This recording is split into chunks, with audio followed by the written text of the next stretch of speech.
Rain poured endlessly over the city that night, blurring lights and washing streets clean like a reset the world didn't ask for. Inside a small cafe tucked between glass towers, a man sat alone, nervously tapping his cup. His name was Liam, a single dad who hadn't been on a date in years. He wasn't there by choice. His friends had set him up as a joke, a blind date he didn't even know he was part of. He thought maybe, just maybe, this could be something good. But what he didn't know was that the woman walking toward him wasn't part of the joke. She was the CEO of one of the largest companies in town, and this meeting was about to change both of their lives forever. Liam's life wasn't easy. After losing his wife 3 years ago, he spent every ounce of his energy raising his little daughter, Grace. He worked 2 jobs, one as a mechanic, another delivering packages, to keep food on the table. His hands were rough, his clothes often smudged with oil, but his heart was soft. Grace was his reason for everything. When his friends dared him into a blind date, he had refused a dozen times. "Come on, man," they teased, "live a little. Maybe she's the one." He didn't believe them. They laughed when they said the woman was way out of his league. It was supposed to be a prank. Meanwhile, across town, Evelyn Parker, CEO of Parker Industries, was drowning in a different kind of loneliness. She had everything people thought they wanted: success, wealth, power. But she hadn't had anyone look at her like she mattered beyond her company logo in years. Her assistant had told her the blind date was a normal guy, someone refreshing. Evelyn had laughed at first, then decided to go. Something about the idea of an ordinary man in her extraordinary world intrigued her. When Evelyn stepped into the cafe, her presence filled the room. Confidence radiated off her, yet her eyes carried something softer, lonelier. Liam, in his simple gray shirt and faded jeans, almost stood up to leave, convinced there had been a mistake. She couldn't be his date. Not someone like her. She walked straight to his table. "Liam?" she asked. He nodded awkwardly, his voice barely a whisper. "I'm sorry," he said quickly, "there must be some confusion." Evelyn smiled. "No confusion. I'm Evelyn. It's nice to meet you." The first few minutes were quiet, awkward even. Liam stumbled over his words, spilling a bit of coffee, apologizing too much. Evelyn laughed softly, something she hadn't done in ages.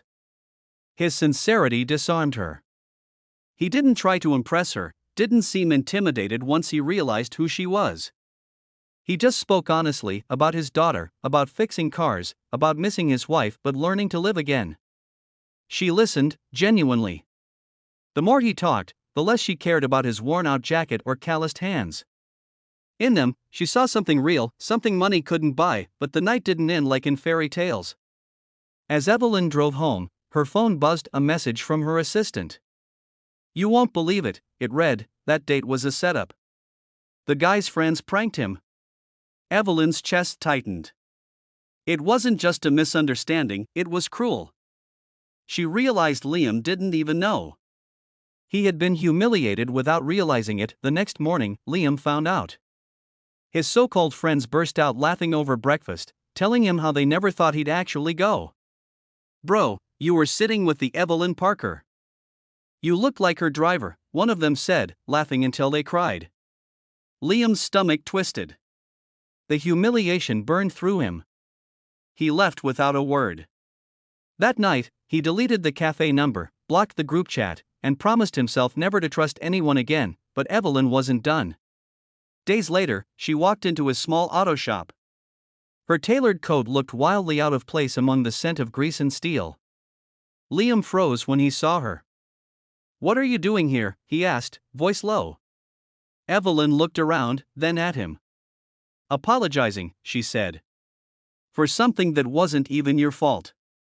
She explained how she found out about the prank, how angry she'd been not just at his friends, but at the world that mocked genuine people like him. "I don't need pity," he muttered, turning away. She stepped closer. "It's not pity," she said. "It's admiration." That moment hung heavy in the air. Something shifted, 2 people from completely different worlds standing on the same ground, stripped of titles, pride, and fear. Evelyn started visiting often, sometimes with her car mysteriously broken, sometimes just to bring coffee. Slowly, Liam let her in. Grace adored her too. She'd run up to Evelyn with stories about school and drawings she made. Evelyn began to see a side of life she never knew she was missing: the smell of pancakes in the morning, the joy of fixing small things, the sound of laughter that wasn't forced. Then came the challenge. The press got wind of their connection. CEO dating a mechanic, headlines screamed. Her board questioned her judgment, investors whispered. Liam saw the pressure and told her to let go of him. "You don't need this mess," he said quietly. "I'm not the kind of man that fits your world." Evelyn looked him in the eye and said, "Maybe it's time I stop living in a world that doesn't fit my heart." But life tested them harder. Liam's shop faced eviction. His landlord sold the property, leaving him desperate. He didn't tell Evelyn, not wanting her to fix it for him. When she found out, she didn't buy the building like a savior. Instead, she brought investors, ordinary people, inspired by his story, to fund a small community garage where low-income families could get repairs for free. Liam didn't just get his shop back, he got a mission. Months later, at a charity event, Evelyn was asked what changed her the most. She smiled softly, eyes searching the crowd where Liam stood, holding Grace's hand. "I fell in love," she said simply, "with someone who reminded me what love is supposed to feel like, real." As applause filled the hall, Grace ran to Evelyn, wrapping her tiny arms around her. Liam joined them, quietly, his hand brushing hers.